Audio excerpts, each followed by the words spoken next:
잠언 3장 1절에서 10절 말씀을 교독합니다. 내 아들아 나의 법을 잊어버리지 말고 내 마음으로 나의 명령을 지키라. 그리하면 그것이 내가 장수하여 많은 해를 누리게 하며 평강을 더하게 하리라. 인자와 진리가 내게서 떠나지 말게 하고 그것을 내 목에 매며 내 마음판에 새기라. 그리하면 내가 하나님과 사람 앞에서 은총과 귀중히 여김을 받으리라. 너는 마음을 다하여 여호와를 신뢰하고 내 명철을 의지하지 말라. 너는 범사의 그를 인정하라. 그리하면 내 길을 지도하시리라. 스스로 지혜롭게 여기지 말지어다. 여호와를 경외하며 악을 떠날지어다. 이것이 내 몸의 양약이 되어 내 골수를 윤택하게 하리라. 내 재물과 내 소산물의 처음 익은 열매로 여호와를 공경하라. 그리하면 내 창고가 가득히 차고 내 포도즙 틀에 새 포도즙이 넘치리라. 아멘. 할렐루야. 하나님의 크신 은혜와 평강이 오늘도 변함없이 여러분 가운데 가득 넘치기를 주님의 이름으로 축원합니다. 이번에 우리가 추석 그 연휴 명절을 아주 길게 보냈지요. 저희 부부도 이제 어저께 이제 마무리하는 뒤풀이 여행이랄까요? 이게 추석 연휴를 마무리하면서 산정 호수를 다녀왔습니다. 뭐 큰 계획을 가지고 간 건 아니었고 그냥 뭐 쉬러 간 거였기 때문에 그냥 산정 호수를 이렇게 충분히 좀 뭐 즐기고 누리면 되겠다 이렇게 생각을 했는데 근데 이제 산정 호수가 그 명성산이 옆에 바로 있더라고요. 근데 명성산의 억새밭이 그렇게 유명하다 그런 이제 그 인터넷 기사를 인터넷 내용을 좀 봤습니다. 그래서 이제 갑작스레 등산을 좀 하게 됐어요. 뭐 저는 이제 등산을 이렇게 많이 잘 하지 않아서 등산 잘 모르는데, 근데 이제 저희 집사람은 등산을 더 모릅니다. 근데 이제 그 등산로가요, 이제 거의 정상까지 그 억새밭이 있는 곳까지 계속 어떤 지대를 이제 건너가게 되냐면 너덜바위 길을 계속해서 이제 걷게 되는 거예요. 너덜바위가 사실 이제 산에서 걷는 게 만만치가 않잖아요. 잠깐 삐끄덕하면 이제 또 넘어지기도 하고 다칠 수 있으니까. 그런데 이제 저희 집사람이 이제 그 바위를 이게 높은 바위, 큰 바위를 이렇게 밟고 이제 올라가는 거예요. 마치 계단을 막 2계단 정도 그 높이를 막 올라가는 그런 느낌으로 무릎을 이제 막 짚으면서까지 그렇게 이제 올라가는 걸 제가 봤습니다. 그래서 뭐 저도 잘 등산 잘 모르지만 그렇게 하면 안 될 것 같아가지고 천천히 가세요, 천천히 가세요. 계속 잔소리를 좀 했습니다. 산하고 싸우는 거 아니에요. 천천히 가세요. 그렇게 말을 하고 그리고 이제 높은 바위를 자꾸 이제 그렇게 올라가니까 그냥 좀 돌아가는 한이더라도 뭐 좀 낮은 흙길이나 좀 낮은 곳에 있는 돌을 밟고 올라가세요. 뭐 이렇게 계속 이야기를 하면서 올라갔어요. 일종의 뭐 잔소리죠, 잔소리. 근데 이제 여차저차해서 그 억새밭이 있는 곳까지 잘 갔고요. 그 억새밭에서 또 억새밭 보면서 정말 또 멋지구나 이제 하게 됐습니다. 그리고 이제 내려오는 길이에요. 네, 내려오는 길인데 이제 힘들게 올라갔거든요. 너덜바위 길이 힘드니까. 근데 이제 힘들게 올라갔으니까 집사람들이 내려가는 길은 발걸음이 이제 가볍잖아요. 그래가지고 아주 빨리 내려가는 거예요. 내려가는 거는 이제 사실 내려가는 것 자체는 그렇게 어렵지 않으니까. 근데 이제 사실 등산하시는 분은 잘 아시겠지만 내려갈 때가 더 위험하잖아요. 그래서 제가 천천히 가세요. 또 잔소리를 또 했어요. 천천히 가세요. 내려가는 길이 더 위험한 법이에요. 막 이렇게 또 얘기를 했습니다. 근데 이제 너무 뭐 이렇게 제가 이렇게 잔소리를 하는 것 같아가지고 좀 이제 안 해야 되겠다 이렇게 생각을 했습니다. 근데 이제 내려가는 길이 그래도 좀 약간 마음이 불안함이 좀 있었어요. 그래서 이런 말을 해주고 싶은 마음이 드는 겁니다. 좀 뾰족한 돌은 밟지 말고 좀 넓은 돌을 밟고 내려가세요. 이제 그렇게 이야기를 해주고 싶은 마음이 딱 들었는데 그렇게 생각을 하고 나서 5초도 안 돼가지고 저희 집사람이 이렇게 발을 삐끗 접질러 버렸어요. 그 이제 넘어졌습니다. 속으로 큰일 났다. 이제 내려가기 시작한 지 얼마 안 됐거든요. 세상에 어떻게 하지? 119를 불러야 되나? 내가 업고 내려가기에는 너무나 이게 지금 너덜바위 길이 쉽지 않은데? 라고 하면서 정말 발을 정말 동동 구를 정도로 제가 속으로 좀 당황을 좀 했어요. 근데 이제 감사하게도 조금 좀 쉬면서 그리고 이제 좀 발도 좀 주물르고 하다 보니까 그래도 뭐 통증이 뭐 없잖아 있었지만 그래도 이제 걸으면 하더라고요. 그래서 이제 나무를 좀 주변에 둘러보다가 괜찮은 지팡이가 될 만한 나무를 구해와가지고 그거 짚으면서 이제 내려왔습니다. 감사히 그래서 무사히 잘 도착을 했어요. 뭐 크게 다친 건 아닌 것 같아가지고 또 한편으로 너무나 감사했습니다. 이제 내려갈 때는 이제 또 다시 한번 또 잔소리를 또 했습니다. 신발끈 꽉 조여 매세요. 신발 안에서 발이 돌면 잘못하면 무릎 다칩니다. 무릎이 나갑니다. 뭐 이렇게 얘기하니까 이제 그때는 너무 잘 들어요. 왜냐하면 이제 제 말을 안 들어가지고 다쳤으니까 그래서 이제 신발끈을 동여 매고 그러니까 좀 더 낫다고 하면서 이제 내려가더라고요. 제가 이런 말씀을 드린 이유는 뭐냐면 오늘 어떻게 보면 잠언 말씀이 바로 그런 이야기와 또 같아요. 그러니까 어떤 의미에서는 좀 잔소리 같아 보이는 거죠. 뭐 이렇게 해라 저렇게 해라라고 해서 계속 우리들에게 이야기를 합니다. 그런데 이제 사실 그게 잔소리가 아니라 그게 옳은 이야기고 또 그리고 그 이야기를 들을 때 그것이 사실 누구 좋으라고 하는 이야기냐면 상대방 좋으라고 하는 그런 이야기거든요. 사실 말을 안 해도 상관없지만 그런데 이제 사랑을 가지고 애정을 가지고 이렇게 하면 너무나 좋으니까 이렇게 하면 너무나 잘 되니까 이렇게 하라고 하는 어떤 그러한 그 의도에서 이제 한 것이기 때문에 우리가 이 잠언의 말씀을 읽을 때에 이제 그렇게 들어야 되는 거예요. 나의 삶을 통제하고 나의 삶을 억압하기 위해서 하시는 말씀이 아니라 이것은 우리를 위한 것이구나, 우리에게 좋으라고 하는 이야기구나 라고 하는 걸 좀 알아야 되는 거죠. 오늘 3장 1절부터 10절 말씀 보면 이 구조가 이제 뚜렷하게 나오죠. 명령 조건문 같이 이렇게 나와 있어요. 그러니까 뭐 이렇게 해라 하고는 명령이 딱 나와요. 혹은 권고가 나옵니다. 이제 그러면 이렇게 되리라 라고 하는 이제 그러한 일종의 결과, 어떤 결과적 보상 이제 이어서 나오는 거죠. 1절 2절 보니까 내 아들아 나의 법을 잊어버리지 말고 내 마음으로 나의 명령을 지키라. 이제 명령 권고가 나왔죠. 그럼 이제 결과적 보상이 2절에 나와요. 그리하면 그것이 내가 장수하여 많은 해를 누리게 하며 평강을 더하게 하리라. 한마디로 제가 등산할 때 이렇게 하세요.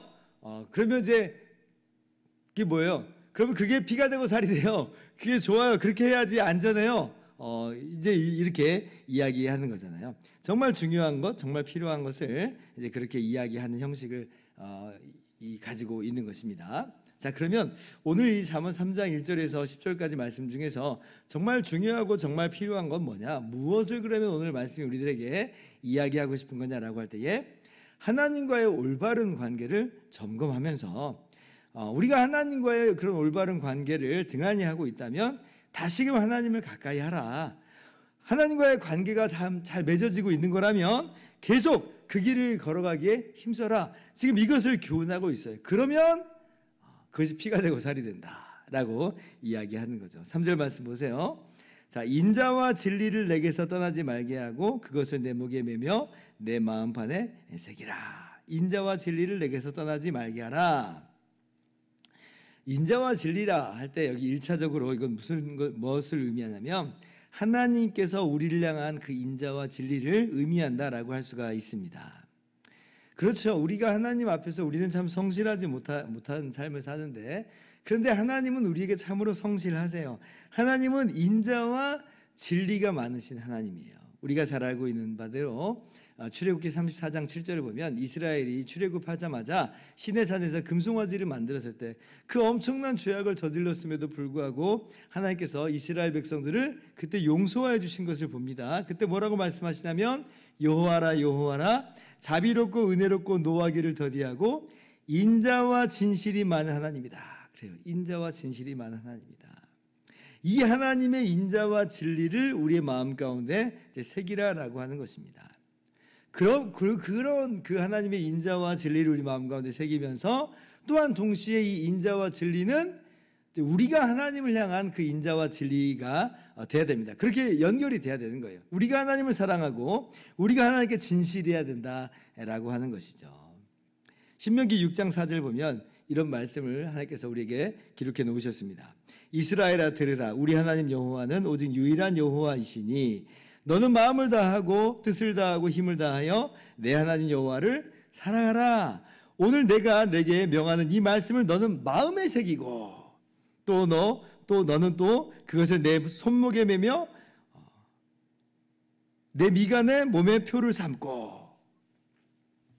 오늘 3절 하반절 보면 자, 그것을 내 목에서 매며 내 마음판에 새기라 하는 그런 말씀이잖아요. 마치 그와도 같이 신명기 6장 4절 이하가 이 말씀을 내 마음에 새겨라. 내 손목에 매어 기호를 삼고 내 미간에 붙여 표를 삼아라.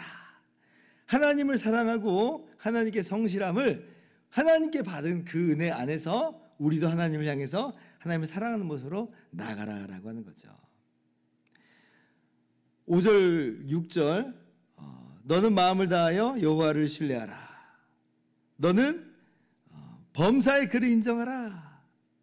그죠? 하나님을 사랑하라. 하나님을 우리가 그렇게 사랑할 때에 우리 하나님을 신뢰하는 삶이요, 하나님을 인정하는 삶을 살아가는 삶으로 그것이 나타나는 거죠. 여러분, 하나님이 우리를 사랑하세요. 어디까지 우리를 사랑하시냐면 하나님이 독생자 예수 그리스도를 우리를 위해서 이 땅에 보내주시기까지, 예수님께서 십자가에서 죽으시기까지 우리를 사랑하셨어요. 그러면 그러한 하나님의 사랑을 우리는 항상 기억하면서, 그렇다면 오늘을 이끌어가는 우리의 모든 하나님의 인도하심이 선하고 진실하다는 것을 우리는 또한 인정하고 깨달을 수가 있죠. 의심하지 말라는 거예요. 하나님의 인도하심을 의심하지 말아라. 우리가 하나님을 사랑하는 것은 이제 우리가 하나님의 말씀을 들으면서 살아가는 거예요. 그 길이 어떻게 보면 사망의 음침한 굴착기 같은 길이라 보일지라도, 그러나 그것은 하나님이 우리를 죽이려고 그리로 이끌어가는 게 아니라 하나님께서 가장 좋은 길로, 가장 선하신 길로 인도하시는 겁니다. 그러므로 여호와를 신뢰하는 거예요. 우리는 그런 삶을 사는 거죠. 범사에 하나님을 인정하는 겁니다. 하나님은 선하십니다. 하나님은 사랑이 하나님입니다. 하나님이 인정과 진실이 많으신 하나님입니다. 그렇기 때문에 우리의 인생길에서 또한 7절 보세요. 원망하거나 불평하는 것이 아니라 도리어 하나님을 경외하며 악을 떠날지어다. 사람들은 조금만 어려우면 원망과 불평을 쏟아냅니다. 그러면서 하나님 사랑하는 거 아무런 의미도 없네. 그것이 내게 무슨 유익이 있겠어. 밥이 나와 쌀이 나와 돈이 나와 하면서 오히려 악을 따라가 버린단 말이에요. 그러나 우리는 우리를 사랑하시는 그 하나님의 사랑을 알잖아요. 우리가 그렇게 하나님을 사랑하잖아요. 하나님을 인정하고 하나님을 신뢰하면서 나가잖아요. 그러면 우리는 경외하는 거예요. 계속해서 하나님을 경외하면서 나아가는 것입니다. 9절 말씀 같이 읽어볼까요? 시작. 내 재물과 내 소산물의 처음 익은 열매로 여호와를 공경하라. 우리는 원망과 불평이 아니라 하나님을 경외하면서 나가는 거예요. 그 경외하는 삶에서 구체적으로 우리가 어떤 모습으로 나가는가, 모든 것들이 다 하나님께서 주신 것인 줄을 알고 오히려 하나님께 감사의 예물을 드리면서 그렇게 살아가는 것이 하나님을 사랑하는 우리의 삶의 모습이다 하는 거예요. 오늘 잠언 말씀이 그것을 우리에게 교훈하고 있습니다. 우리에게 주신 모든 것들이 다 하나님께서 주신 선물입니다. 다윗 왕도 그렇게 고백을 하죠. 모든 것이 다 주님께로부터 말미암았습니다. 역대상 29장 14절 모든 것이 주께로 말미암았사오니 우리가 주의 손으로 받은 것에서 주께 드렸을 뿐이니이다. 이러한 하나님과의 올바른 관계를 잘 맺어나가는 오늘의 삶이 되길 바랍니다. 그러면 하나님께서 복이 있을 것이다 약속하죠. 2절, 4절, 6절, 8절, 10절 보면 그리하면 하면서 계속해서 우리들에게 하나님께서 이런 복이 있을 것이다, 복을 주실 것이다 그렇게 약속하십니다. 너무 감사하죠.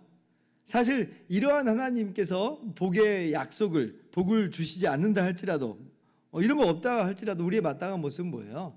우리를 위해서 우리를 사랑하시고 우리를 위해서 아들을 보내시기까지 우리를 구원해내신 하나님께, 안 그래도 우리가 이렇게 하나님을 사랑하면서 살 것인데, 그죠? 하나님을 더욱 사랑하면서 살 것인데, 근데 하나님을 사랑하는 삶에게 이러한 하나님의 놀라운 복과 은총을 주신다라고 하니까 또 너무나 감사한 거예요. 근데 여기서 주의할 것은 있어요. 뭐냐면 이렇게 복과 은총을 주신다고 하니까 이걸 뒤집어 가지고 마치 그것이 목적이기나 되고 그 복을 받는 것이, 그 행복을 받는 것이, 그 평강을 누리는 것이 그것이 목적이나 되는 것처럼 그렇게 하면 안 된다는 겁니다. 우리는 항상 우리의 태도를 잃지 말아야 돼요. 그리 아니하실지라도 우리는 그러한 삶의 자세를 가지고 있습니다. 그런 것 없을지라도 우리 하나님을 이미 받은 사랑 안에서 하나님을 사랑하는 것이 마땅합니다. 그런데 이런 걸 복을 주시니까 더 감사한 것뿐이다라고 하는 것을 우리가 신앙을 바꾸면 안 되는 거예요. 신앙생활의 모습을 바꾸면 안 돼요. 그리고 또 하나 주의할 건 뭐냐면 이러한 복이 일반론적인 그런 의미에서 말씀하신 것이다라고 하는 거예요. 이게 무슨 말이냐면 대체로 우리가 살아갈 때에 이 땅에서 살아갈 때 이런 복을 하나님께서 주시는 것, 이런 복이 우리 가운데 있는 것이 사실입니다. 이런 복이 찾아옵니다. 그러나 이 땅은 동시에 죄로 인해서 어그러진 세상이기 때문에 왜곡되어 버렸어요. 때로는 우리가 하나님을 그렇게 사랑하면서 경외하는 삶을 이렇게 살아가는데도 불구하고 이러한 복이 우리 가운데 당장 있지 않는 것처럼 보일 때가 많이 있습니다. 왜냐하면 이 세상이 어그러져 버렸기 때문에 그래요.